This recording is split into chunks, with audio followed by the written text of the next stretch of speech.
Hello aspirant. NCERT की series में आप सबका एक बार फिर से स्वागत है। हम फाइन आर्ट्स के एनसीईआरटी कवर कर रहे थे, यानी आर्ट एंड कल्चर पढ़ रहे थे। उसके हमने टोटल 5 चैप्टर कवर कर लिए थे। आज उसी सीरीज को आगे बढ़ाते हुए उसका चैप्टर नंबर 6 कवर करेंगे। चैप्टर नंबर 6 किसके बारे में? मंदिर, स्थापत्य और मूर्ति कला के बारे में बताया गया है। सबसे पहले इस टॉपिक से रिलेटेड क्या क्या क्वेश्चन पूछे गए हैं उनको भी देखेंगे। उससे रिलेटेड क्या क्या नए क्वेश्चन पूछे जा सकते हैं उनको भी कवर करेंगे। साथ में इस पूरे टॉपिक की एक एक डायमेंशन को कवर करेंगे, क्योंकि अगर मैं बात करूं फाइन आर्ट्स के सबसे इंपॉर्टेंट टॉपिक की, तो सबसे इंपॉर्टेंट टॉपिक जो है वो यही है, मंदिर, स्थापत्य और मूर्तिकला। यहाँ से अगर आपको आर्ट एंड कल्चर के जितने भी सवाल मिलेंगे उसमें से एक या दो सवाल इसी टॉपिक से मिलेंगे। अब इस टॉपिक से कैसे कैसे सवाल पूछे जाते हैं अगर मैं उसकी चर्चा करूँ, तो जैसे यहाँ पे सवाल मैं आपको कुछ दिखा देता हूँ। जैसे एक सवाल पूछा जाता है, कोणार्क के सूर्य मंदिर की योजना किस रूप में बनाई गई है? अब ये चीज कहाँ दिखाई गई? ये चीज इसी टॉपिक में पढ़ते हुए आपको मिलेगी। उसी तरह से का क्वेश्चन पूछा गया मंदिर निर्माण कला में भूमिज शैली किस स्थापत्य शैली की एक उपशैली है? यह क्वेश्चन पूछा गया आपसे। इसी तरह से कुछ और क्वेश्चन, जैसे मुडेरा का सूर्य मंदिर किस राजवंश के राजा के शासनकाल में निर्मित हुआ? तो एक तो मंदिर की शैली क्या है ये पूछ रहा है। क्या पूछ रहा है? मंदिर को किस शासक ने बनवाया, किस राजवंश के द्वारा बनवाया गया। आगे आपसे क्या पूछ सकता है? मंदिर किस स्थान पर है, मंदिर की संरचना कैसी है, किस पत्थर से बना है, ये भी क्वेश्चन पूछ सकता है आपसे अगर कोई विशेष प्रकार का पत्थर है। जैसे एक क्वेश्चन क्या पूछा गया कि अरोरा का प्रसिद्ध कैलाश मंदिर को एक ही चट्टान को काटकर किस राजवंश के शासक ने बनवाया था?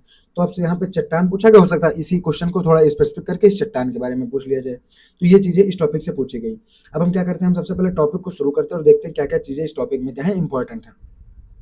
सबसे पहले जो सबसे ज्यादा चीज इंपॉर्टेंट है वो है यहाँ पर दी गई। ये चीज जिसे हम छोड़ के पढ़ते हैं यहाँ से क्वेश्चन पूछा जा सकता है। यहाँ पे बताया गया कि जो टेम्पल शब्द है उसको अन्य कौन कौन से शब्द के द्वारा निरूपित किया जाता है, यानी टेम्पल शब्द के पर्यायवाचियों की चर्चा की गई यहाँ पे। अब क्या इंपॉर्टेंट है? इंपॉर्टेंट ये है कि आपसे एक शब्द दिया जा सकता है, शब्द होगा कोविल या देवल। कोविल या देवल या क्षेत्रम शब्द दे करके ये पूछ सकता है कि यह शब्द किस, इस शब्द का क्या अर्थ है, या यह शब्द किस शब्द को इंगित करता है, किस अर्थ को इंगित करता है। तो कोबिल का क्या अर्थ है, आपको यहाँ पे ध्यान क्या रखना है कि शब्द है कोबिल।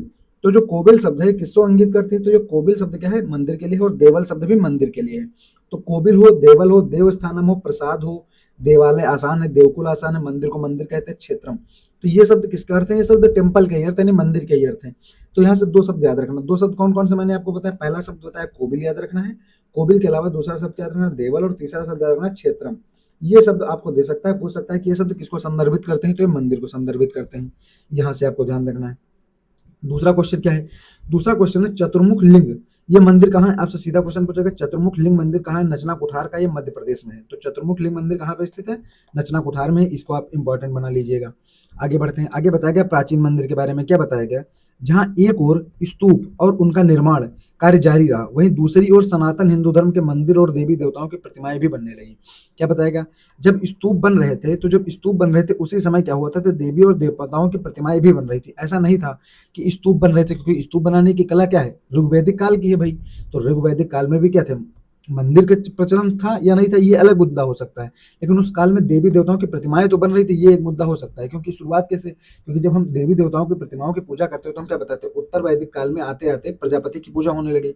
जो पहले अगर प्राकृतिक देवता है, मान लीजिए कि इसको हम मान रहे हैं कि इसको मान ले वायु एक देवता को मान ले, तो वायु तो एक प्राकृतिक देवता है, तो इसकी पूजा कर पाना थोड़ा असंभव काम है, क्योंकि हम क्या प्राकृतिक चीजों को तो मूर्ति बनाएंगे नहीं। लेकिन जब उत्तर वैदिक काल आता है तो वहां पे क्या होता है? देवताओं की मूर्तियां बनती हैं, प्रजापति की पूजा होने लगती है। उसी तरह से होता है, जब देवताओं की मूर्तियों को रूप दिया जाने लगा उसी समय स्तूप भी बन रहे थे। तो स्तूप बनने की कला और मूर्ति बनने की कला लगभग एक समान की है। आगे बताएगा मंदिरों में पूजा ग्रह 3 प्रकार के होते हैं। ये इंपॉर्टेंट चीज है, यहाँ पे इसको स्टार बना के नोट करिएगा। मंदिरों में पूजा ग्रह 3 प्रकार के होते हैं। एक होता है संधर किस्म। संधर किस्म का अर्थ क्या होता है? जिसमें प्रदक्षिणा पथ होता है, यानी वह मंदिर जिसमें प्रदक्षिणा पथ होता है उन्हें संधर किस्म के मंदिर कहा जाएगा। फिर निरंधर किस्म क्या होगी? जिसमें प्रदक्षिणा पथ नहीं होगा। और तीसरा क्या है? तीसरा है सर्वतोभद्र, यानी सर्वतोभद्र। तो सर्वतोभद्र क्या होता है? जिसमें सब तरफ से प्रवेश किया जा सकता है, यानी कोई विशेष डायरेक्शन ना हो बल्कि किसी भी तरह से क्या हो, प्रवेश किया जा सके, उसको बोलते हैं सर्वता भद्र। अब यहाँ से क्वेश्चन क्या पूछेगा? आपसे क्वेश्चन पूछ लेगा सर्वतोभद्र शब्द किसको इंगित करता है? तो याद रखना है क्या है? पूजा ग्रह के मंदिर में पूजा ग्रह का प्रकार है। तो याद रखना है मंदिर में जो पूजा ग्रह है उसका प्रकार क्या है? सर्वतोभद्र। या फिर निरंधर किस्म, सरंधर किस्म पूछ लेगा। निरंधर किस्म, संधर किस्म से किसको संदर्भित करता है? तो यहाँ से क्वेश्चन पूछा जा सकता है आपसे। आगे क्या बताया कि शिव मंदिर नचना कुठार मध्य प्रदेश 5वीं शताब्दी ईसा पूर्व का है, सॉरी 5वीं शताब्दी ईसवी का है। आगे बताया गया क्या बताया गया, कुछ महत्वपूर्ण मंदिर, जैसे उत्तर प्रदेश में क्या है, देवगढ़ का मंदिर। तो आपसे सीधा क्वेश्चन पूछा जा चुका है कई बार कि देवगढ़ का मंदिर कहाँ है, तो उत्तर प्रदेश में है। मध्य प्रदेश में एरड़ व नचना कुठार का मंदिर, आपसे बार बार क्वेश्चन पूछा गया नचना कुठार का मंदिर कहाँ, तो मध्य प्रदेश में। विदिशा के पास उदयगिरी में पाए जाते हैं, ठीक है। ये मंदिर साधारण श्रेणी के हैं जिनमें बरामदा, बड़ा कच्चा मंडप और पीछे पूजा गृह है। तो आपसे क्वेश्चन पूछ लेगा साधारण किस्म के मंदिर निम्नलिखित में से कौन कौन से, तो देवगढ़ का मंदिर, एरड़ और नचना कुठार के मंदिर, ये दोनों क्या है, साधारण किस्म के मंदिर में नाम आता है इनका। आगे क्या बताया गया, हिंदू मंदिर का मूल रूप। अब क्या बताएगा, हिंदू मंदिर निम्न भागों से निर्मित होता है, यानी जो हिंदू मंदिर बनाए जाते हैं इसमें कौन कौन से भाग होते हैं। तो एक भाग क्या होता है, गर्भगृह होता है। गर्भगृह क्या होता है, मंदिर की संरचना में एक होता है गर्भगृह। जैसे यहाँ पे दिखाया गया एक मंदिर, ये नागर शैली का एक मंदिर, यानी उत्तर भारत में ऐसे मंदिरों का प्रचलन था। अब यहाँ पे एक पीठ है, पीठ का मतलब क्या हो भैया, मंदिर एक चबूतरे पे स्थापित किए गए, यानी थोड़ा ऊंचाई पे मंदिर बनाया गया है। फिर मंदिर के अंदर एक संरचना होती है गर्भगृह, एक संरचना होती है शिखर, एक होता है आमलक, एक होता है कलश, इसी तरह एक होता है सभा मंडप। तो ये सब चीजें इस टॉपिक में पढ़ेंगे। सबसे पहला बताया गया गर्भगृह। जो प्रारंभिक मंदिरों में एक छोटा सा प्रकोष्ठ होता था, उसमें प्रवेश के लिए क्या होता है, एक छोटा सा द्वार होता है, उसे कहते हैं गर्भगृह। तो गर्भगृह में क्या होता है, गर्भगृह में क्या होता है, तो जो भगवान होते हैं उनकी मूर्ति को स्थापित किया जाता है। एक संरचना होती है मंडप। मंडप क्या होती है, मंदिर का प्रवेश कक्ष होते हैं जो कि काफी बड़ा होता है, इसमें काफी बड़ी संख्या में भक्तगण इकट्ठा हो सकते हैं। तो मंडप क्या होता है, जिसमें भक्तगण इकट्ठा होते हैं। आगे क्या बताया गया, पूर्वोत्तर काल में इन पर शिखर बनाए जाने लगे, यानी थोड़ा जब समय बीता तो इसी मंडप के ऊपर क्या होता है, शिखर बनाया जाने लगा, जिसे उत्तर भारत में शिखर और दक्षिण भारत में विमान कहा जाता है। तो विमान की संरचना की बिल्कुल समान क्या है, शिखर की संरचना। तो विमान और शिखर क्या है, एक जैसे हैं, बस क्या अंतर है, शिखर जो है उत्तर भारत में और विमान क्या है, दक्षिण भारत में है। ये बताया गया। एक संरचना वाहन। वाहन क्या होता है, मंदिर के जो अधिष्ठाता देवता होते हैं उनकी सवारी को क्या कहते हैं, वाहन कहते हैं। अब बताया गया, वाहन को एक स्तंभ या ध्वज के साथ गर्भगृह के साथ कुछ दूरी पर रखा जाने लगा, ठीक है। आगे बताया गया, उत्तर भारत की नागर शैली और दक्षिण भारत की द्रविड़ शैली। सीधा क्वेश्चन पूछेगा, नागर शैली का संबंध उत्तर भारत से, द्रविड़ शैली का संबंध दक्षिण भारत से। बताया गया, ठीक है। वेसर शैली भी एक स्वतंत्र शैली है। तो जैसे दो शैली आपको पढ़ाई कौन कौन सी, एक नागर पढ़ाई, एक क्या पढ़ाई, द्रविड़ पढ़ाई। उसी तरह एक शैली क्या है, एक शैली है वेसर शैली।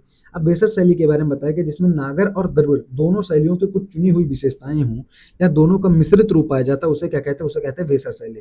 तो वेसर शैली में क्या होता है, नागर शैली और द्रविड़ शैली का क्या होता है, संयुक्त रूप पाया जाता है, ठीक है। आगे बताया गया मूर्ति कला, मूर्ति विद्या और अलंकरण के बारे में। तो यहाँ पे एक शब्द पूछा जा सकता है आपसे कि मूर्ति विद्या को इंग्लिश में क्या कहते हैं। तो आपसे एक शब्द दिया जाएगा, मूर्ति विद्या के अध्ययन क्या कहलाता है। वहाँ पे 4 ऑप्शन बनाए जाते हैं। ऐसा क्वेश्चन कहाँ पूछे जाता है, ऐसा क्वेश्चन पीसीएस और वनडे एग्जाम में बार बार पूछे जाते हैं। तो वहाँ पे क्वेश्चन पूछा जा सकता है कि मूर्ति विद्या को क्या कहते हैं, मूर्ति विद्या के अध्ययन क्या कहलाता है। तो यहाँ पता करना आइकोनोग्राफी। तो ये चीज रखना, आइकोनोग्राफी क्या है, मूर्ति विद्या, जिसे प्रतिमा विद्या कहते हैं। तो प्रतिमा विद्या मूर्ति विद्या के नाम से ये क्वेश्चन आपसे पूछा जा सकता है, तो इसको आपको ध्यान रखना है।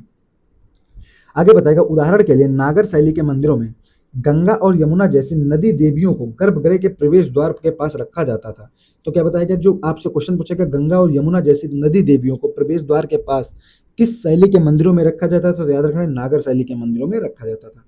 जबकि द्रविड़ मंदिरों में द्वारपालों को आमतौर पर मंदिर के मुख्य द्वार यानी गोपुरम पर रखा जाता था।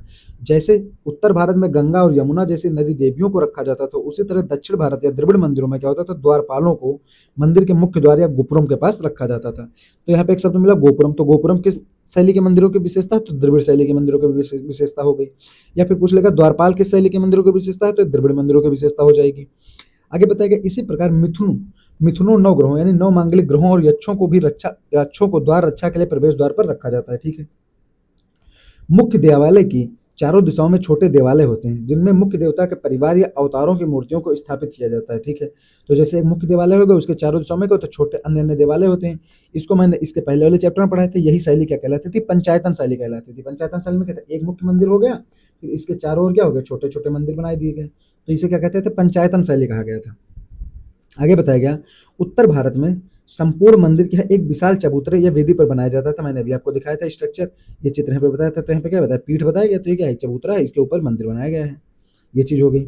आगे बताया गया, मुख्य देवालयों की चारों दिशाओं में छोटे देवालय, ये मैंने पढ़ा दिया आपको। फिर क्या बताया, संपूर्ण मंदिर एक विशाल चबूतरे पर बनाया जाता था। उस तक पहुंचने के लिए क्या होते थे, सीढ़ियां होती थी। आमतौर पर द्रविड़ शैली के विपरीत कोई चार दीवारी या दरवाजे नहीं होते थे। आपको क्या रखना है, जो उत्तर भारत के मंदिर हैं इनमें कोई चार दीवारी या दरवाजे नहीं होते थे। और क्या बताया गया, मंदिर में घुमावदार गुंबद होता है जिसे शिखर कहा जाता था। तो गुंबद और शिखर की संरचना उत्तर भारत के मंदिरों में भी पाई जाती है। ये बात हो गई। अब एक क्वेश्चन पूछा गया, क्वेश्चन क्या पूछा गया कि द्रविड़ शैली के मंदिरों में भव्य प्रवेश द्वार को क्या कहते हैं? भैया ये भी मैंने आपको पढ़ा है, क्या कहते हैं? गोपुरम कहते हैं। इसी प्रवेश द्वार के पास क्या द्वारपाल बनाए जाते थे। सोचिए ये सीधा क्वेश्चन आपसे पूछ लिया गया। उसी तरह क्वेश्चन पूछा गया कि नागर शैली के मंदिर में सबसे शीर्ष पर स्थित गोल चक्र या डिस्क नुमा आकृति को क्या कहते हैं? तो भैया आमलक कहते हैं। ये चीज आपको कहाँ पढ़ाने को मिली? अभी मैंने आपको स्ट्रक्चर पढ़ाया मंदिर का, देखिए ये मैंने आपको मंदिर का स्ट्रक्चर पढ़ाया। देखिए नागर शैली का मंदिर पढ़ा, यहाँ पे बताया पीठ था, यहाँ पे बताया गर्भगृह था, यहाँ पे बताया शिखर, आगे बताया कि आमलक। देखिए डिस्क जैसी संरचना दिख रही है आपको, एक कैसेट की जैसी संरचना दिख रही है, तो यही संरचना आमलक कहलाती है। तो आपसे पूछ लेगा कि सबसे ऊपर कौन सा होता है? तो कलश होता है, उससे ऊपर ध्वज होता है। तो कलश भी क्या होता है? मंदिर की सबसे ऊपरी संरचना। उसी तरह आमलक से क्वेश्चन पूछ लिया गया। तो सोचिए आप डायग्राम से क्वेश्चन पूछ ले रहे हैं एनसीईआरटी को बेस बना करके, तो ये चीज आपको ध्यानपूर्वक पढ़नी पड़ेंगी। यहाँ पे ये चीजें हो गई।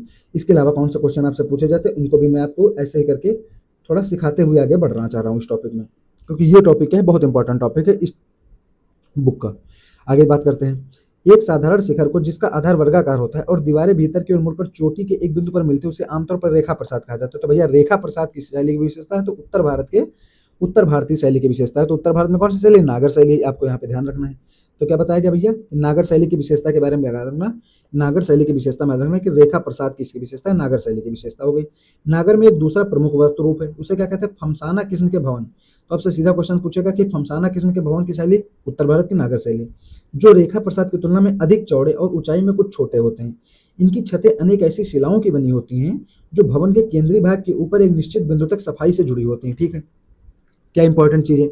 इंपॉर्टेंट चीज यहाँ पे फमसाना किस्म के भवन। तो आपसे क्वेश्चन पूछ लेगा कि फमसाना किस्म की जो वास्तुरूप है ये किस शैली की विशेषता है? तो नागर शैली की, ये याद रखना है। दूसरी चीज, जबकि रेखा प्रसाद क्या होता है? सीधे सीधे ऊपर उठे हुए लंबे गुंबदों की तरह दिखाई देता है। ये तुलना आपसे नहीं पूछेगा, लेकिन आपसे एक शब्दावली पूछी जा सकती है, उसको ध्यान रखना है आपको। आगे बताएगा फमसाना डिजाइन का प्रयोग मंडपों में हुआ है, जबकि मुख्य गर्भगृह एक रेखा प्रसाद में रखा गया। तो आपसे क्वेश्चन पूछ लेगा कि फमसाना डिजाइन का प्रयोग कहाँ होता है? तो मंडप में होता है, और जो ये रेखा प्रसाद का प्रयोग होता है ये गर्भगृह में होता है। तो ये शब्दावली ध्यान रखनी है आपको थोड़ा। क्यों? क्योंकि इसी तरह का एक शब्दावली पूछ लिया गया। शब्दावली क्या पूछा गया? पंचायतन, जो मैंने अभी आपको पढ़ा है। तो पंचायतन क्या है भैया? मंदिर रचना से संबंधित है। ये क्वेश्चन आपसे पूछा गया, इसका सही आंसर आप बता भी पाएंगे। उसी तरह कल्याण मंडप का निर्माण किस राज्य के मंदिर स्थापत्य का एक विशिष्ट लक्षण था? तो ये पूछ लिया गया कल्याण मंडप कब बनाए जाते थे? तो विजयनगर बनाए जाते थे। ये आगे चर्चा मैं आपके साथ करूंगा, लेकिन इसी तरह से ये चर्चा शब्द पूछा जा सकता है। जो शब्द क्या है वो फमसाना किस्म पूछा जा सकता है, उसको मैं आपको समझाना चाह रहा हूँ। इसी तरह शब्दावली देकर के पूछा जा सकता है। आगे बताया गया वल्लभी नागर शैली की उपश्रेणी कहलाती है। जैसे अभी उपश्रेणी का क्या कौन है? उपशैली का एक मैंने क्वेश्चन बताया आपको। आप बताएंगे कि ये क्वेश्चन आपको कहाँ पर बताया? आपको मैंने उपशैली का क्वेश्चन कहाँ पर कराया था? तो मैं आपको दिखाना चाह रहा हूँ कि मैंने आपको एक क्वेश्चन कराया था उपशैली को लेकर के, उपशैली को लेकर के क्वेश्चन पूछा जा सकता है। जैसे क्वेश्चन कहाँ पूछा गया था, मैं आपको क्वेश्चन दिखाना चाह रहा हूँ कि उपशैली को लेकर के जो क्वेश्चन पूछा गया वो कहाँ पे था। एक सेकंड रुकिए, बस मैं आपको क्वेश्चन दिखाना चाह रहा हूँ उपशैली को लेकर के जो क्वेश्चन पूछा गया। क्वेश्चन कहाँ पर था वो? ये देखिए, जैसे क्वेश्चन यहाँ पे पूछा गया होयसलेश्वर मंदिर किस स्थापत्य शैली का है? तो नागर, द्रविड़, वेसर, गांधार। तो जैसे क्वेश्चन पूछा गया तो ये वेसर शैली का है, ठीक है, लेकिन इसको मैं आपको पढ़ाऊंगा। लेकिन यहाँ पे क्वेश्चन नया पूछा जा सकता है। क्या क्वेश्चन पूछा जा सकता है? जो मैंने आपको पढ़ाया एक उप शैली को लेकर के क्वेश्चन पूछा जा सकता है। तो हो सकता है पल्लवी शैली का कोई इंपॉर्टेंट मंदिर हो और उसको लेकर के क्वेश्चन पूछ लिया जाए कि यह मंदिर किस शैली का बना हुआ है। तो ये चीज मैं आपको समझाना चाह रहा हूँ कि ऐसे क्वेश्चन पूछे जा सकते हैं। क्वेश्चन पूछेगा कि क्वेश्चन सीधा ये भी पूछ सकता है कि वल्लभी शैली किस शैली का भाग है, किस शैली की उपश्रेणी है? तो वहां पे ऑप्शन देगा नागर, वेसर, द्रविड़। तो याद रखना है किसका है भैया? नागर शैली का है। तो ये चीज याद रखनी है आपको। वल्लभी श्रेणी के वर्गाकार मंदिरों में मेहराबदार छतों से शिखर का निर्माण होता है। तो ये आपको भले ना याद रखना, लेकिन आपको यहाँ पे एक चीज याद रखनी है, वो कि ऐसे भवनों को आमतौर पर सकटाकार भवन कहा जाता था। तो सकटाकार भवन किस उपशैली की विशेषता है? तो वल्लभी की है, ये याद रखना है। दूसरी चीज, ये सकटाकार यानी बांस या लकड़ी के बने छकड़े की तरह होते हैं। तो जो सकटाकार कहा जाता है, क्यों कहा जाता है? क्योंकि बांस या लकड़ी के बने होते हैं। तो ये बताया गया आपको, ये चीज याद रखनी है। ठीक है, आगे बढ़ते हैं। अब ये क्यों याद रखना आपको? आप पूछ सकते हैं मुझसे ऐसा क्यों याद रखना? जैसे क्वेश्चन पूछा गया गोपुरम किस मंदिर स्थापत्य शैली की सबसे प्रमुख विशेषता? तो द्रविड़ शैली की। उसी तरह क्वेश्चन पूछ सकता है आपसे। क्वेश्चन क्या बोलेगा कि सकटाकार भवन किस शैली की विशेषता? तो याद रखना वल्लभी शैली या नागर शैली, कोई भी ऑप्शन में होगा वो सही होगा। आगे बताया गया दशावतार विष्णु मंदिर देवगढ़ का है, 5वीं शताब्दी ईस्वी का है। तो दशावतार मंदिर का किसका है? विष्णु जी का है। अब ये क्वेश्चन पूछा गया, क्वेश्चन क्या पूछा गया? क्वेश्चन देखिए पूछा गया उत्तर प्रदेश के ललितपुर जिले में स्थित देवगढ़ का दशावतार मंदिर किस काल का है? भैया अब काल पूछ लिया गया तो 5वीं सदी का है, तो आपको वैसे भी गेस कर लेंगे कि 5वीं सदी का कहाँ है, तो गुप्त काल के आसपास का मंदिर होगा। तो ये चीज आपको सीधे पूछी जा सकती है। देखिए आपको जो डायग्राम बनाए गए ये भी इंपॉर्टेंट है, तो यहाँ से क्वेश्चन पूछा जा रहा है आपसे। आगे बढ़ते आगे क्या बताएगा शेषई विष्णु दशावतार मंदिर देवगढ़। तो यहाँ पे क्या है, विष्णु जी सैया पर क्या है विश्राम करते हुए दिखाए गए हैं। तो ये आपसे पूछ सकता है कि सैया पर विश्राम करते विष्णु की आकृति किस मंदिर की, तो दशावतार मंदिर देवगढ़ का है। आगे बताया गया, क्या बताया गया, मध्य भारत में क्या बताया गया कि उत्तर प्रदेश, मध्य प्रदेश और राजस्थान के प्राचीन मंदिरों में अनेक समानताएं पाई जाती हैं। ये सभी मंदिर क्या है, बलुआ पत्थर के बने हुए हैं। गुप्त काल के सबसे पुराने संरचनात्मक मंदिर जो आज भी मौजूद हैं मध्य प्रदेश में पाए जाते हैं। ठीक है, तो गुप्त काल के मंदिर मध्य प्रदेश में पाए जाते हैं। आगे बताया कि वे अपेक्षाकृत साधारण किस्म के हैं और आडंबरहीन पूजा स्थल है। ठीक है, इनमें एक छोटा मंडप होता है जो 4 स्तंभों या खंभों पर टिका होता है। ऐसे 2 मंदिर आज भी बचे हुए हैं। उनमें से एक मंदिर क्या उदयगिरी में है जो विदिशा के सीमांत क्षेत्र में स्थित है तथा गुफा मंदिरों के एक बड़े हिंदू संकुल का भाग है। दूसरा मंदिर का है सांची में स्तूप के निकट स्थित है। तो ठीक है, ये मंदिर बताया गया। अब कौन कौन सा एग्जाम्पल बताया गया कि देवगढ़ जिले में ललितपुर उत्तर प्रदेश का मंदिर 6ठी शताब्दी के प्रारंभिक वर्षों में बनाया गया था। ठीक है, इसका मतलब यह हुआ कि यह मंदिर उपर्युक्त सांची और उदयगिरी के छोटे मंदिरों के लगभग 100 साल का बाद का बना हुआ है। तो देवगढ़ का मंदिर कहाँ है, उत्तर प्रदेश के ललितपुर जिले में है। तो यहाँ से यूपी स्पेशल का क्वेश्चन पूछ सकता है आपसे यूपी पीसीएस में कि जो देवगढ़ का मंदिर है किस जिले में है, तो ललितपुर जिला होगा। आगे बताइए, इसलिए इसे गुप्तकालीन मंदिर स्थापत्य का एक श्रेष्ठ उदाहरण माना जाता है। तो सीधा क्वेश्चन पूछ लेगा देवगढ़ का मंदिर जो बनाया गया किस काल का है, तो गुप्त काल का है। आगे क्या बताया गया, ध्यान रखना है। आगे बताया गया कि यह मंदिर वास्तुकला की पंचायतन शैली में निर्मित है। ये क्वेश्चन आपसे पूछा जा सकता है ऑप्शन दे करके, निम्नलिखित में से कौन सा मंदिर पंचायतन शैली में बना हुआ है, तो भैया देवगढ़ का मंदिर क्या है, पंचायतन शैली में बनाया गया है, ये याद रखना है। आगे क्या याद रखना है, इसका ऊंचा और वक्र की शिखर भी इसी काल में पुष्टि करता है। शिखर रेखा प्रसाद शैली पर बना है, तो इसका शिखर क्या है, रेखा प्रसाद शैली पर बना है। अगर ये चीजें मैं आपको क्यों पढ़ा रहा हूँ, अगर क्वेश्चन स्टेटमेंट वाइज आता है तो वहाँ पे ऐसा ही दिया जाएगा। आपको क्वेश्चन दिया जाएगा कि देवगढ़ के मंदिर के बारे में निम्नलिखित में से कौन सा कथन सत्य है, वहाँ एक ऑप्शन दिया जाएगा, क्या दिया जाएगा कि शिखर रेखा प्रसाद शैली पर बना हुआ है। ठीक है, तो ये ऑप्शन क्या होगा, सही होगा। दूसरा चीज क्या बोलेगा, यह मंदिर वास्तुकला की पंचायतन शैली में निर्मित है, तो ये 2 ऑप्शन बना करके पूछ लेगा निम्नलिखित में से कौन सा सही है। अगर तीसरा ऑप्शन बनाना होगा तो उसकी लोकेशन दे दी जाएगी या उसका टाइम पीरियड दे दिया जाएगा। ठीक है, तो ये चीज याद रखनी है, जिससे यह स्पष्ट होता है कि यह मंदिर श्रेष्ठ नागर शैली के आरंभिक उदाहरण है। तो देवगढ़ का मंदिर किस शैली का है, नागर शैली का है। इसके बाएं कोने पर गंगा और दाएं कोने पर क्या है, यमुना बनी हुई। तो इसमें क्या बनाया गया है, इसमें याद रखना है, इसमें क्या बनाया गया है, इसमें जो मैंने आपको पढ़ाया था कि नागर शैली की एक विशेषता होती है कि प्रवेश द्वार पर क्या होता है, ये गंगा गंगा और यमुना नदी देवियों की यह आकृतियां बनाई गई हैं। तो ये चीज याद रखनी है, इसलिए इसे ब्रह्मोस दशावतार मंदिर समझने लगे। ठीक है, मंदिर की दीवारों पर विष्णु की 3 उद्धतियां हैं, उभरी हुई आकृतियां हैं। दक्षिणी दीवार पर शेषशयन, पूर्वी दीवार पर नरनारायण और पश्चिमी दीवार पर गजेंद्र मोक्ष। सीधा क्वेश्चन पूछ लेगा गजेंद्र मोक्ष का चित्रण किस मंदिर पर, देवगढ़ के दशावतार मंदिर। शेषशयन बताया गया, शेषशयन क्या है, विष्णु का वह रूप जब वह उन्हें अपने वाहन शेषनाग जिसे अनंत भी कहा जाता है पर लेटा हुआ दिखाया गया है। ठीक है, अरे बता गजेंद्र मोक्ष का क्या अर्थ है कि मोक्ष प्राप्ति की एक कहानी है। तो ये चर्चा यहाँ पे की गई, ये चीज मैंने आपको समझाई कि ये क्वेश्चन यहाँ से पूछ सकते हैं आपसे, ऐसा क्वेश्चन भी पूछे जाते हैं। तो ये चीज आपने समझा। आगे बढ़ते हैं, आगे क्या बताया गया, इस मंदिर में परिक्रमा दक्षिण से पश्चिम की ओर की जाती है जबकि आजकल प्रदक्षिणा दक्षिणावर्त होती है। अब यहाँ पे सबसे इंपॉर्टेंट चीज ये आती है, इसे याद रखना है। क्यों याद रखना है, उसकी वजह क्या है, क्योंकि नॉर्मली जितने भी मंदिर होते हैं उनमें क्या होता है, उनमें जो प्रदक्षिणा पथ होता है वो दक्षिणावर्त होता है, यानी क्लॉकवाइज होता है। लेकिन इस मंदिर में क्या है, परिक्रमा क्या होती है, दक्षिण से पश्चिम की ओर की जाती है, यानी एंटी क्लॉकवाइज की जाती है, इसलिए क्या है इंपॉर्टेंट हो जाता है। तो यहाँ से आपको एक ऑप्शन में प्रदक्षिणा पथ देकर के भी क्वेश्चन पूछा जा सकता है। तो ये चर्चा आपको ध्यान रखनी है। यह मंदिर पश्चिमाभिमुख है। आगे आगे क्या मंदिर क्या है, पश्चिमाभिमुख। ऐसा बहुत कम देखने को मिलता है कि अधिकांश मंदिरों का मुख पूर्व या उत्तर की ओर होता है। आपसे एक प्रश्न पूछा जा सकता है कि निम्नलिखित में से कौन सा मंदिर पश्चिमाभिमुख है, तो याद रखना है कौन सा, जिसके बारे में मैंने चर्चा की। आगे बताया कि चंदेल राजाओं द्वारा निर्मित खजुराहों के मंदिरों का अध्ययन करें जो देवगढ़ के मंदिर से लगभग 400 वर्ष बाद के बने हुए हैं। ठीक है, तो क्या बताया गया, जो खजुराहों के मंदिर है किसके द्वारा बनाए गए, चंदेल राजाओं के द्वारा बनवाए गए हैं। ये चीज याद रखनी है। यहाँ पे बताया गया कंदरिया महादेव मंदिर जो खजुराहों में स्थित है किसके द्वारा बनाया गया, चंदेलों के द्वारा बनवाया गया है। ये चीज हो गई। अब क्या बताया गया, देवगढ़ के मंदिर से लगभग 400 वर्ष बाद 10वीं शताब्दी में बनाए गए थे। तो पाएंगे कि मंदिर वास्तुकला की नागर शैली और रूप में नाटकीय रूप से कितना अधिक विकसित हो गया था।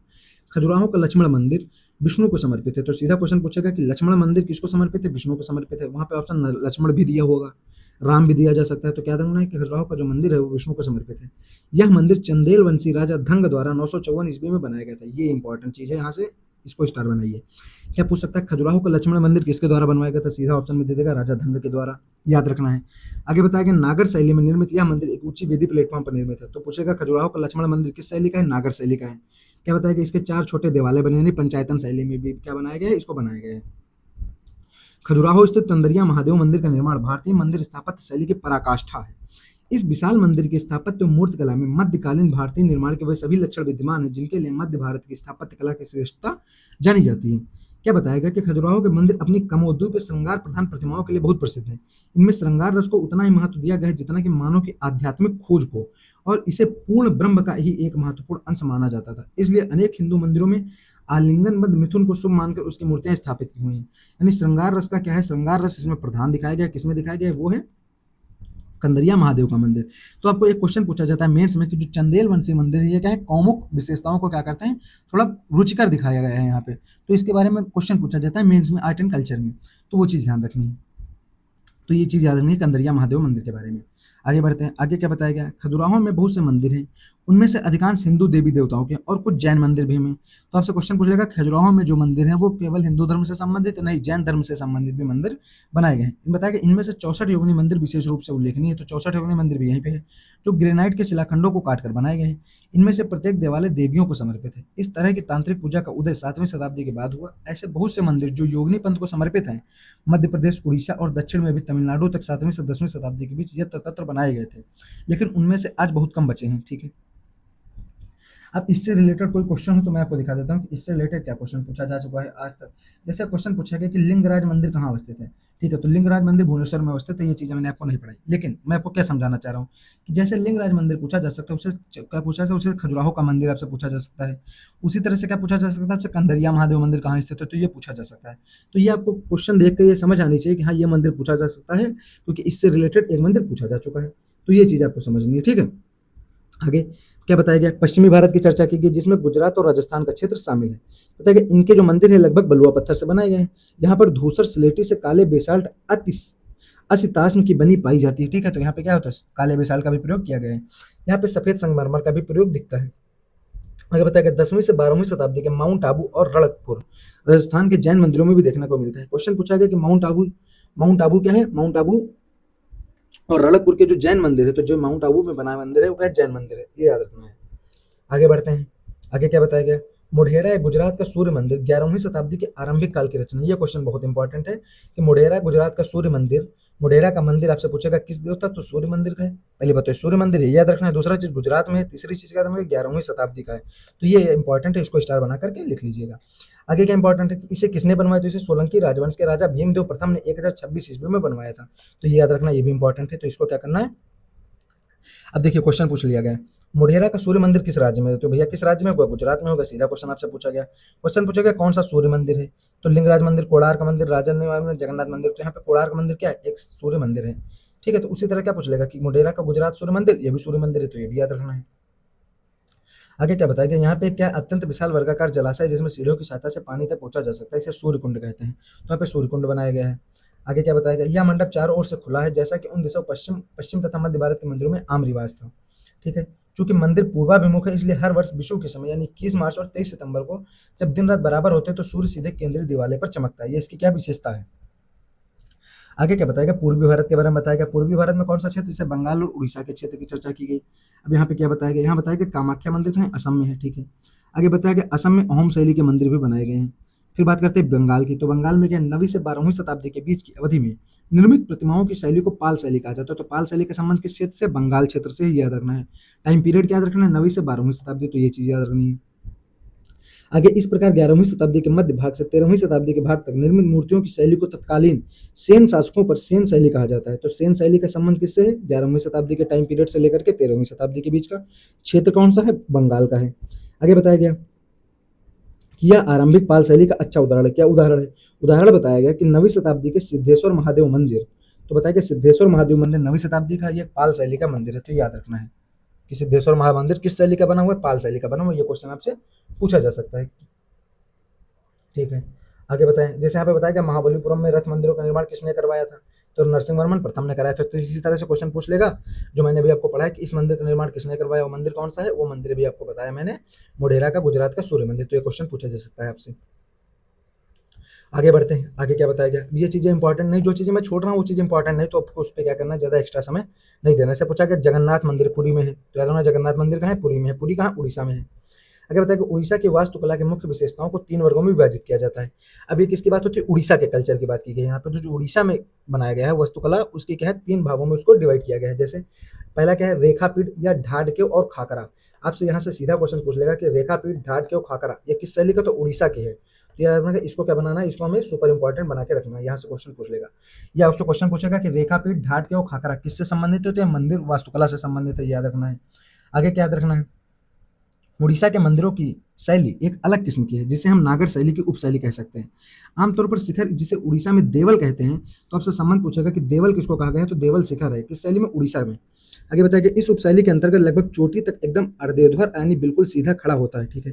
आगे बताया गया इन मंदिरों में देवालयों से पहले सामान्य रूप से मंडल होते हैं, जिन्हें उड़ीसा में जगमोहन कहा जाता है। तो देवालय, यहाँ पे किसकी चर्चा की? एक चर्चा की गई आपको देवल की, तो देवल हो गया। देवल के बाद दूसरी चर्चा किसकी है? जगमोहन की। तो जगमोहन कहाँ? उड़ीसा का। तो देवल और जगमोहन उड़ीसा शैली के जो मंदिर बने हैं उनकी विशेषताएं हैं। फिर बताया उड़ीसा के मंदिरों में आमतौर पर 4 दीवारी होती है। बंगाल की खाड़ी के तट पर स्थित कोणार्क में भव्य सूर्य मंदिर, तो अभी क्वेश्चन पूछा गया था भव्य सूर्य मंदिर पे, वो मैंने आपको दिखाया था। यहाँ बताया कि यह मंदिर 1240 ईस्वी के आसपास बनाया गया था। इसका शिखर बहुत भारी भरकम है और कहते हैं कि उसकी ऊंचाई 70 मीटर थी, ठीक है।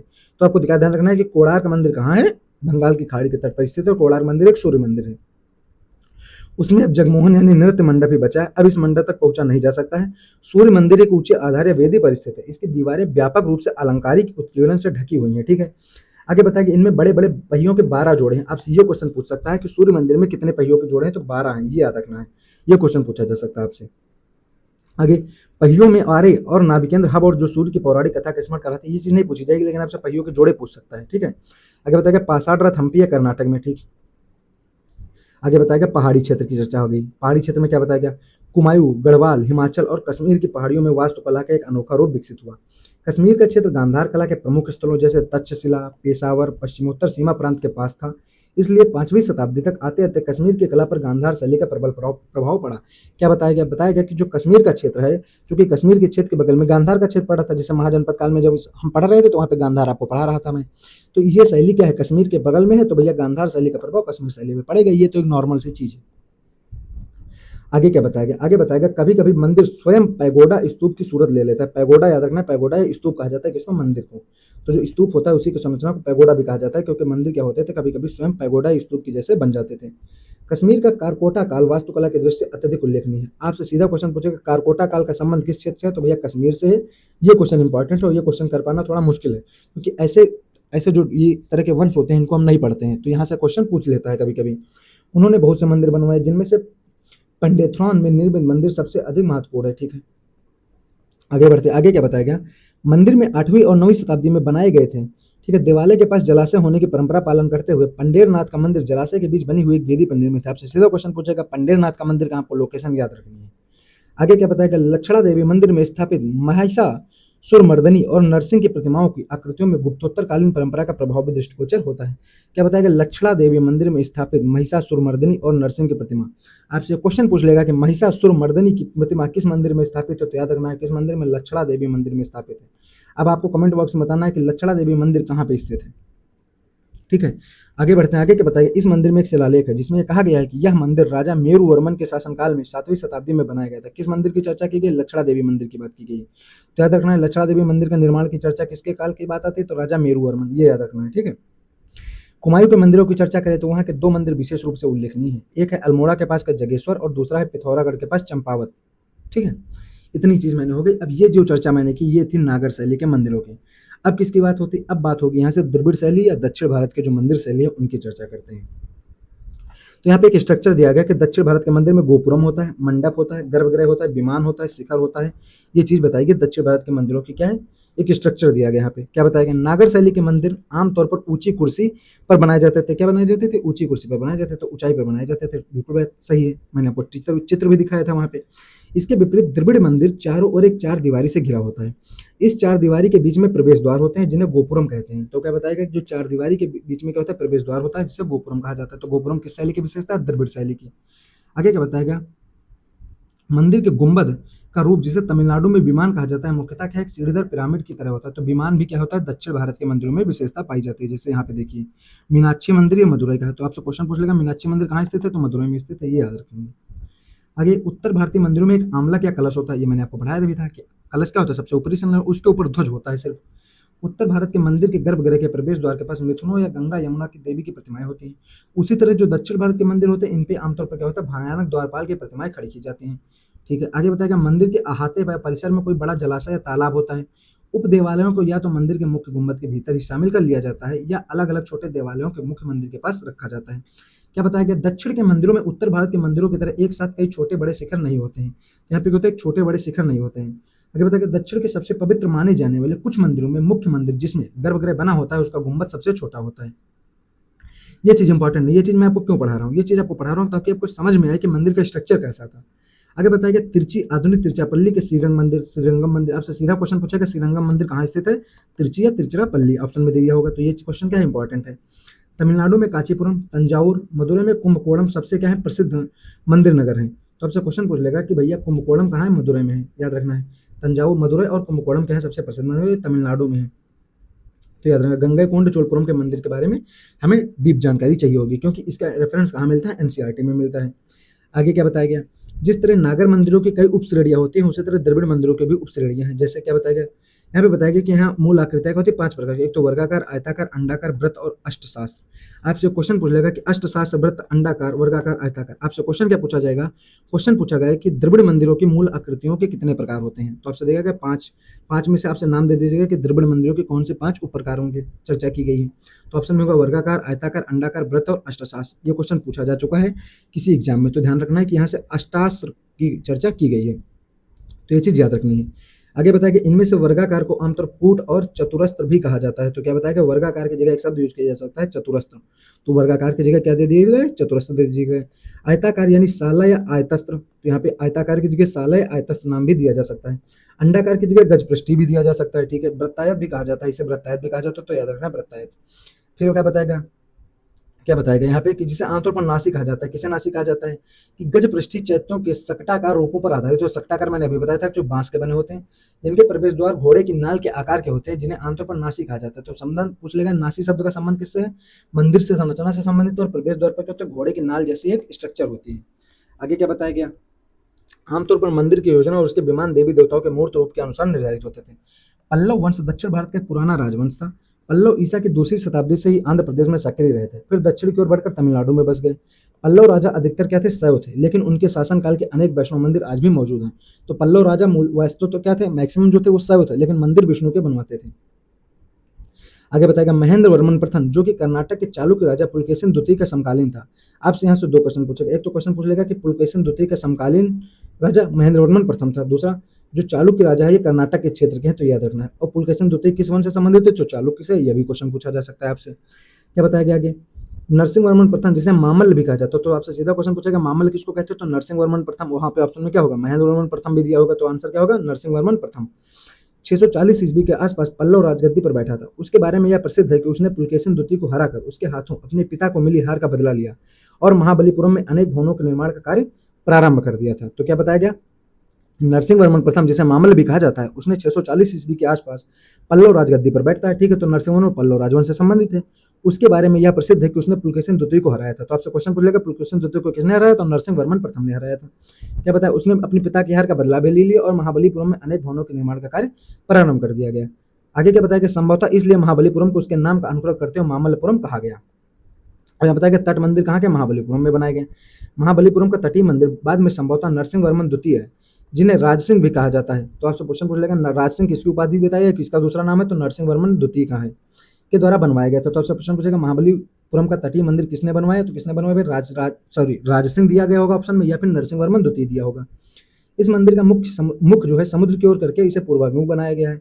ठीक है, मंदिर वास्तव में 3 देवालय हैं, जिनमें 2 शिव के हैं और एक पूर्वाभिमुखी, दूसरा पश्चिमाभिमुखी, और उन दोनों के बीच अनंत संयम रूप में विष्णु का मंदिर भी है। तो विष्णु का मंदिर भी यहाँ पे है महाबलीपुरम में, यह बात याद रखेंगे। तंजावुर का भव्य शिव मंदिर, जिसे राजराजेश्वर या बृहदेश्वर मंदिर भी कहा जाता है, समस्त भारतीय मंदिरों में सबसे बड़ा और ऊंचा है।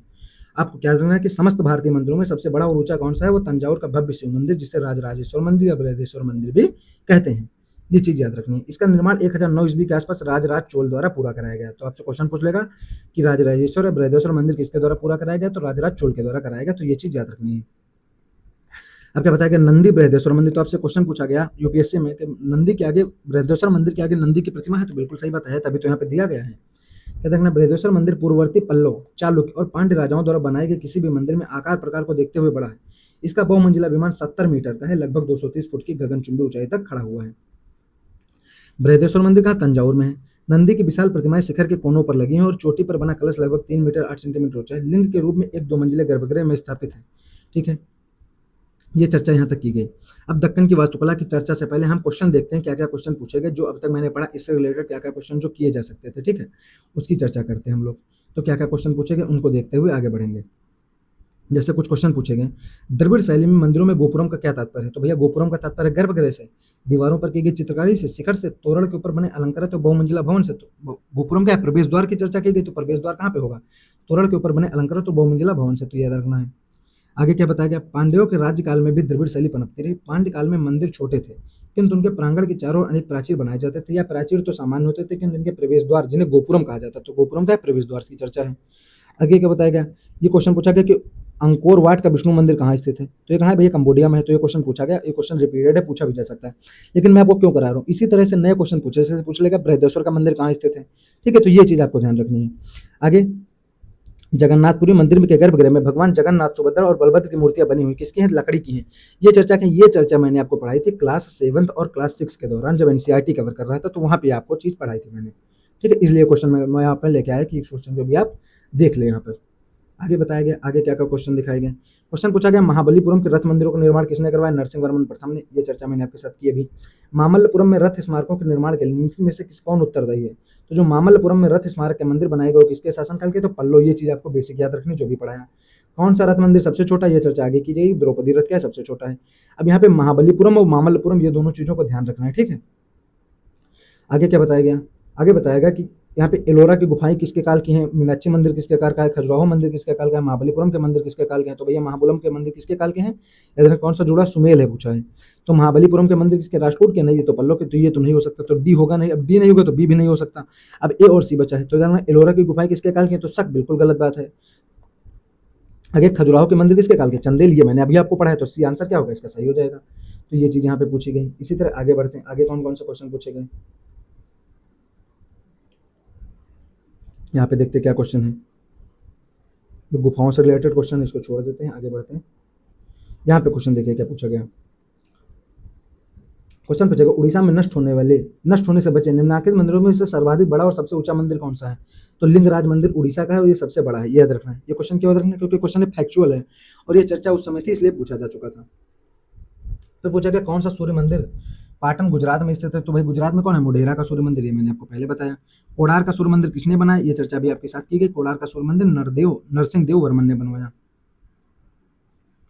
आगे, जगन्नाथ मंदिर किस राज्य में है? ये क्वेश्चन पूछा गया, उड़ीसा में है। कौन से बृहद मंदिर के प्रारंभिक अभिकल्पना और निर्माण सूर्यवर्मन द्वितीय के राज्यकाल के दौरान हुआ? कौन सा? अंकोर वाट की चर्चा की गई थी, इसलिए अंकोर वाट के बारे में याद रखना है। ये चीजें हो गई। और देखते हैं कोई क्वेश्चन, और क्वेश्चन देखते हैं, तो गुफाओं से रिलेटेड है। फिर यहाँ पे क्वेश्चन पूछा गया, निम्नलिखित मंदिरों में से किसे शैलकृत स्थापत्य का आश्चर्य माना जाता है? तो कहिया कौन सा मंदिर है? बृहदेश्वर मंदिर तंजावुर, लिंगराज मंदिर भुवनेश्वर, कैलाश मंदिर एलोरा, कंदरिया महादेव। कैलाश मंदिर को माना जाता है क्योंकि रॉक कट मंदिर है, एक पूरे पत्थर को काट करके मंदिर बनाए गए हैं। फिर पूछा गया, कैलाश मंदिर का निर्माण किस शासक वंश के दौरान? तो भैया किसके द्वारा? राष्ट्रकूटों के द्वारा। ये चीजें हो गई यहाँ पे। और देखते हैं कुछ क्वेश्चन, जैसे यहाँ क्वेश्चन क्या पूछा गया, प्राचीन भारतीय इतिहास के संदर्भ में पर विचार कीजिए। देवगढ़ का मंदिर विष्णु मंदिर है, भीतरगांव का मंदिर ईटा का मंदिर है, खजुराहो का मंदिर कंदरिया महादेव। तो ऐसे कौन सा सही? तो खजुराहो कंदरिया महादेव बिल्कुल सही। देवगढ़ विष्णु दशावतार, ये भी पढ़ाया आपको, तो पहला तीसरा तो पक्का सही है। तो ऑप्शन में देखिए, केवल 1, केवल 2, सभी 3, केवल 3। अब भीतरगांव का मंदिर मैंने आपको पढ़ाया, ये एनसीईआरटी में पढ़ाया था, तो याद रखना है भीतरगांव का मंदिर ईटों का मंदिर है और ये भी सही है। ठीक है, इसी तरह कुछ और क्वेश्चन भी देख लेते हैं। जैसे क्वेश्चन पूछा गया, कोणार्क का प्रसिद्ध सूर्य मंदिर किस राजवंश के शासनकाल का है? तो भाई किसके? पूर्वी गंगवंश का, ये अभी पढ़ा है, नरसिंह देव प्रथम का। तंजौर का प्रसिद्ध बृहदेश्वर मंदिर किस चोल शासक ने बनवाया था? तो किसने बनवाया? राजराज प्रथम ने बनवाया, ये याद रखना है। दूसरा चीज क्या याद रखना है, गुप्तकालीन मंदिर उत्तर प्रदेश में स्थित है, तो उत्तर प्रदेश में कौन सा? देवगढ़ का दशावतार मंदिर ललितपुर जिले में, ये याद रखना है। फिर पूछा गया, नागर शैली के मंदिर के सबसे शीर्ष पर स्थित गोल चक्र डिस्क नुमा आकृति है, अभी आपको पढ़ाया था, आमलक कहलाती है। द्रविड़ शैली के मंदिरों में भव्य प्रवेश द्वार क्या कहलाता है? गोपुरम कहलाता है, ये क्वेश्चन पूछा गया आपसे। और क्या क्वेश्चन, जैसे क्वेश्चन पूछा गया, तंजावुर का प्रसिद्ध बृहदेश्वर मंदिर किस चोल शासक द्वारा बनाया गया? तो किस चोल से? राजराज चोल प्रथम के द्वारा बनाया गया और द्रविड़ शैली का एक मंदिर है। आपसे पूछा गया देवगढ़ का दशावतार मंदिर के बारे में, कि गुप्तकालीन दशावतार मंदिर जिसे शिखर वास्तुकला का शुरुआती रूप दिखाई देता है उत्तर प्रदेश के किस जिले में है, तो ललितपुर जिले में है, ये याद रखना है। खजुराहो का मंदिर पूछा गया भैया, खजुराहो का मंदिर से क्वेश्चन पूछा गया कि कंदरिया महादेव मंदिर का निर्माण किस राजवंश के शासक द्वारा करवाया गया, तो चंदेल शासक के द्वारा करवाया गया। ये चर्चा आपको याद रखनी, क्यों ये चीज मैंने अभी आपको पढ़ाई थी। तो आप समझ पा रहे होंगे कि एनसीईआरटी से कैसे डायरेक्ट क्वेश्चन पूछे जा रहे हैं, जो एनसीईआरटी से क्वेश्चन हमें बनाने बिल्कुल आने चाहिए, क्योंकि ये क्वेश्चन अगर नहीं बने तो क्या होंगे, दिक्कतें थोड़ी बढ़ेंगी, क्योंकि ये क्वेश्चन एनसीईआरटी से आ रहे हैं जिसका हमारे पास क्या है, एक रीजनेबल सोर्स है। जैसे क्वेश्चन क्या पूछा गया, छत्तीसगढ़ का प्रसिद्ध सिरपुर का लक्ष्मण मंदिर मुख्य रूप से किस सामग्री से निर्मित है, तो मैंने बताया था आपसे पत्थर की विशेषता भी पूछी जा सकती है, क्योंकि लाल ईंट का बना हुआ मंदिर है, थोड़ा अलग है, यूनिक है, इसलिए पूछा गया। उसी तरह से और भी पूछे जा सकते हैं जो यहाँ पे एनसीईआरटी में दिए गए हैं। आगे पूछा गया काकतीय राजवंश द्वारा निर्मित प्रसिद्ध रामप्पा मंदिर किस राज्य में स्थित है, तो भैया लोकेशन भी पूछी जा रही है, याद रखना तेलंगाना में स्थित है। तो क्या याद रखना है कि लोकेशन भी ध्यान देकर हमें रखना है। अब आगे बढ़ते हैं, कौन कौन सी चीजें हैं, ठीक है, और आगे की चीजें देखते हैं। हम कहाँ तक आ गए थे, हम यहाँ पर थे, दक्कन की वास्तुकला। कर्नाटक जैसे कई क्षेत्रों में उत्तर और दक्षिण भारतीय दोनों क्रमों का प्रयोग हुआ था। उनकी मिश्रित शैली माना, यह शैली क्या थी, 7वीं शताब्दी के उत्तरार्ध में लोकप्रिय और जिसका उल्लेख वेसर के नाम से किया गया। आपसे क्वेश्चन पूछ लेगा कि वेसर शैली का उद्भव किस शताब्दी के आसपास होता है, तो 7वीं सेंचुरी के आसपास की बात है वेसर शैली के उद्भव की। कैलाशनाथ मंदिर कहाँ, एलोरा की गुफाओं में स्थित है, कैलाशनाथ मंदिर याद रखना, अभी क्वेश्चन भी दिखा इससे रिलेटेड। 750 ईस्वी के आसपास तक दक्कन क्षेत्र पर आरंभिक पश्चिमी चालुक्यों का नियंत्रण राष्ट्रकूटों द्वारा हथिया लिया गया था। उनकी वास्तुकला की सबसे बड़ी उपलब्धि थी एलोरा का कैलाशनाथ मंदिर, जिसे हम भारतीय शैलकृत वास्तुकला की कम से कम 1000 वर्ष पूर्व की परंपरा और पराकाष्ठा कह सकते हैं। अभी क्वेश्चन पूछा गया, यही लाइन से सोचे क्वेश्चन पूछा गया था कि एलोरा का कैलाशनाथ मंदिर जिसे हम भारतीय शैलकृत वास्तुकला की कम से कम 1000 वर्ष पूर्व की परंपरा का पराकाष्ठा कह सकते हैं। तो ये क्वेश्चन आपसे पूछा भी गया अभी। आगे क्या बताया गया, यह मंदिर पूर्णतः द्रविड़ शैली में निर्मित है, तो जो पूछा गया एलोरा का कैलाशनाथ मंदिर किस शैली का है, तो द्रविड़ शैली का है। इसके साथ नंदी का देवालय भी बना है, चूंकि यह मंदिर भगवान शिव को समर्पित है जो कैलाशवासी है, इसलिए कैलाशनाथ मंदिर की संज्ञा दी गई है इसे। इस मंदिर का प्रवेश द्वार गोपुरम जैसा है, ठीक है। यह सबसे जीवंत शैलखंड पर उकेर कर बनाया गया है। पहले एकास्मक पहाड़ी के एक हिस्से को धैर्यपूर्वक उकारा गया। क्या बताया गया, इस संपूर्ण बहुमंजिली संरचना को, यानी ये कई मंजिला है, आपसे क्वेश्चन दे देगा ऑप्शन में एक मंजिला है, नहीं बहुमंजिला है, याद रखना है। एलोरा में राष्ट्रकूटकालीन वास्तुकला काफी गतिशील दिखाई देती है, तो ये किसका है, ये राष्ट्रकूट काल का है। आगे बताया गया, दक्कन के दक्षिणी भाग यानी कर्नाटक के क्षेत्र में एक सर्वाधिक प्रयोग देखने को मिलता है एक शैली का, कौन सी शैली है, वो है पुलकेशिन प्रथम ने यहाँ सर्वप्रथम पश्चिमी चालुक्य राज्य स्थापित किया। उसने 543 ईस्वी में बादामी के आसपास के इलाके को अपने कब्जे में लिया। आरंभिक पश्चिमी चालुक्य शासकों ने अधिकांश दक्कन पर 8वीं शताब्दी के मध्य तक शासन किया, जब तक कि राष्ट्रकूटों ने उनसे सत्ता नहीं छीन ली। चालुक्यों ने पहले सालकृत गुफाएं बनाई, फिर उन्हें संरचनात्मक मंदिर बनवाए। यह गुफाओं में सबसे पुरानी गुफा है जो अपनी विशिष्ट मूर्ति कलात्मक शैली के लिए जानी जाती है। किसकी बात की गई, बादामी की गुफा की बात की गई यहाँ पे। आगे बताइए, नटराज की मूर्ति की चर्चा की, तो नटराज की मूर्ति से संबंधित जो भी चीजें आपको करंट अफेयर्स में देखने को मिलेंगे वो याद रखना है। चालुक्य मंदिरों का एक सर्वोत्तम उदाहरण क्या है, पट्टकल में स्थित विरूपाक्ष मंदिर। आपसे सीधा क्वेश्चन पूछेगा, विरूपाक्ष मंदिर किस वंश के संबंधित है, चालुक्य मंदिर है, चालुक्य वंश से संबंधित है, कहाँ है, पट्टकल में है, ठीक है। आगे, यह मंदिर विक्रमादित्य द्वितीय के शासन काल में उसके पटरानी लोका महादेवी द्वारा बनवाया गया था। तो ये चीज है किसके द्वारा, लोका महादेवी के द्वारा, जो उसके पटरानी है, शासनकाल पीरियड किसका, विक्रमादित्य द्वितीय का है, जो क्या है, जो एक चालुक्य राजा है। यह मंदिर प्रारंभिक द्रविड़ परंपरा का एक सर्वोत्तम उदाहरण है। यहाँ स्थित एक अन्य महत्वपूर्ण धार्मिक स्थल पापनाथ मंदिर है, तो पापनाथ मंदिर भी यहीं पर स्थित है, जो कि भगवान शिव को समर्पित है। मंदिर द्रविड़ शैली के पूर्व काल का श्रेष्ठतम उदाहरण है। अन्य पूर्वी चालुक्य मंदिरों की परंपरा के विपरीत बादामी से मात्र 5 किलोमीटर की दूरी पर स्थित महाकूट मंदिर तथा आलमपुर स्थित स्वर्ग ब्रह्म मंदिर में राजस्थान एवं उड़ीसा की उत्तरी शैली का झलक देखने को मिलती है, ठीक है। अब क्या चीज यहाँ पे इंपॉर्टेंट है, यहाँ पे इंपॉर्टेंट चीज आपको मैं बताना चाह रहा हूँ कि यहाँ पे एक लोकेशन है। जैसे क्वेश्चन पूछेगा कि महाकूट मंदिर और आलमपुर स्थित स्वर्ग ब्रह्म मंदिर, तो आपसे क्वेश्चन पूछ लेगा स्वर्ग ब्रह्म मंदिर कहाँ स्थित है, तो स्वर्ग ब्रह्म मंदिर कहाँ है, आलमपुर में है। और क्या बताएगा, यहीं से क्या यहाँ पे स्थित है, परंपरा के विपरीत बादामी से 5 किलोमीटर की दूरी पर स्थित महाकूट मंदिर, तो महाकूट मंदिर की भी लोकेशन यही है, तो याद रखना है, इसलिए यह इंपॉर्टेंट है। विरूपाक्ष मंदिर पट्टकल। दुर्गा मंदिर एहोल, क्या बताया गया, इसी तरह एहोल कर्नाटक का दुर्गा मंदिर, इसे भी पूर्व का गज पृष्ठाकार बौद्ध चैत्यों के समान की शैली में निर्मित किया गया है। चोलों और पांड्यों की शक्ति के अवसान के साथ कर्नाटक के होयसलों ने दक्षिण भारत में प्रमुखता प्राप्त कर ली और वे वास्तुकला के महत्वपूर्ण संरक्षक बन गए। उनकी सत्ता केंद्र मैसूर था। आगे बताया गया, बेलूर या होलबीड और सोमनाथपुर के मंदिर, संभवतः इन मंदिरों की सबसे अधिक उल्लेखनीय विशेषता यह है कि वे अत्यंत जटिल बनाए गए हैं, जबकि पहले वाले मंदिर सीधे और वर्गाकार थे, ठीक है। आगे क्या बताया गया, कर्नाटक के होलबीड में स्थित होयसलेश्वर मंदिर होयसल नरेश द्वारा 1150 ईस्वी में गहरे रंग के पत्थर यानी शिष्ट से बनाया गया था। तो मैंने पूछा कि अगर विशेष पत्थर होता है तो वहां से क्वेश्चन पूछ लिया जाता है। आगे क्या बताया गया, इससे पहले एक चीज छूट गई है, क्या बताया गया है कि बेलूर या होलबीड या सोमनाथपुर के मंदिर, संभवतः इन मंदिरों में सबसे अधिक उल्लेखनीय विशेषता यह है कि वो अत्यधिक जटिल हैं। तो ये किससे बनाए गए हैं, ये बताया गया, चूंकि ये मंदिर सेलखड़ी या घिया पत्थर से बने हुए हैं, तो याद रखना, इसलिए इंपॉर्टेंट था। ठीक है। आगे बताएगा, होयसल मंदिर को शंकर वेसर शैली का मंदिर कहा जाता है। तो पूछेगा शंकर वेसर शैली के मंदिर का उदाहरण, तो होयसल मंदिर याद रखना है। होलबीड का मंदिर नटराज के रूप में शिव को समर्पित है, यह एक दोहरा भवन है। प्रत्येक भवन से पहले एक नंदी मंडप है। इस मंदिर और उसके निकटवर्ती बेलूर मंदिर का गुम्बद काफी पहले गिर चुका है, यानी ये तो चर्चा नहीं इंपॉर्टेंट, लेकिन ये इंपॉर्टेंट है कि होलबीड का जो मंदिर है नटराज के स्वरूप को समर्पित है। आगे क्या बताया गया, आगे बताया गया सन 1336 में स्थापित विजयनगर ने इटली के निकोलो दी कांति, पुर्तगाल के डोमिंगो पोस, फर्नायो नूनिस, दुआर्ते बारबोसा और अफगान अब्दुल रज्जाक समरकंदी जैसे अंतर्राष्ट्रीय यात्रियों को आकर्षित किया। तो ये सब विजयनगर का आगमन करते हैं। तो ये याद रखना कि अगर क्वेश्चन पूछ लेगा कि निम्नलिखित में से कौन कौन सा व्यक्ति विजयनगर आया था, तो याद रखना ये नाम याद रखना है वहाँ पे। आगे, वास्तुकला की दृष्टि से विजयनगर में सदियों पुरानी द्रविड़ वास्तु शैलियों और पड़ोसी सल्तनतों द्वारा प्रस्तुत इस्लामिक प्रभावों का संश्लिष्ट रूप मिलता है। ठीक है।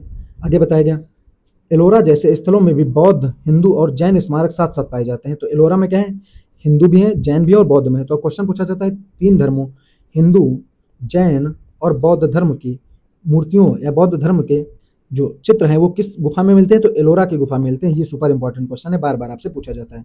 आगे क्या बताया कि जैसे कि बादामी, खजुराहो, कन्नौज आदि में किन्हीं दो धर्मों के अवशेष एक दूसरे के आसपास पाए जाते हैं। तो बादामी, खजुराहो और कन्नौज में जो गुफाएं हैं यहाँ पे क्या है, यहाँ दो धर्मों के पाए जाते हैं, तीनों धर्मों के नहीं है। आगे बताया गया, महाबोधि मंदिर कहाँ, बोधगया में है। 8वीं शताब्दी में पाल शासकों ने इस पूर्वी क्षेत्र में शक्ति प्राप्त कर ली। द्वितीय पाल शासक धर्मपाल अत्यंत शक्तिशाली शासक बन गया। उसकी शक्तिशाली राजपूत प्रतिहारों को परास्त करके अपना साम्राज्य स्थापित किया। उन्होंने प्रतिहारों को क्या किया, पराजित किया। किसने, पाल शासक धर्मपाल ने। बोध गया निश्चित रूप से एक अत्यंत प्रसिद्ध बौद्ध स्थल है। इस तीर्थ स्थल जब सिद्धार्थ को ज्ञान यानी बुद्धत्व की प्राप्ति हो गए थे तो वे गौतम बुद्ध बन गए थे। यहाँ के बोध वृक्ष का तो महत्व है ही, क्योंकि सिद्धार्थ ने इसी की छाया में बुद्धत्व प्राप्त किया था। लेकिन बोध गया का महाबोधि मंदिर उस समय की ईंटों से बनाए जाने वाले महत्वपूर्ण भवनों की याद दिलाता है। ऐसा कहा जाता है कि बोध वृत्त के नीचे सर्वप्रथम जो देवालय बना था उसका निर्माता सम्राट अशोक था।